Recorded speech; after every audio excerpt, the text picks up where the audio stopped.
কুম্ভ মেলা নাম শুনতেই আমাদের চোখে ভেসে ওঠে পুণ্য স্নান, নাগা সাধু, ভক্তের সমাগম, আরও কত কি। কিন্তু কখন, কিভাবে হয় এই মেলা এবং ইতিহাসই বা কি এটার, চলুন দেখে নেই।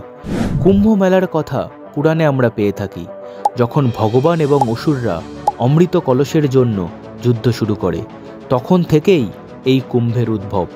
কুম্ভ কথাটা এসেছে কুম্ভক থেকে, যার অর্থ অমরত্বের কলস, এবং একে জনপ্রিয় করে তোলে শ্রী আদি শঙ্করাচার্য।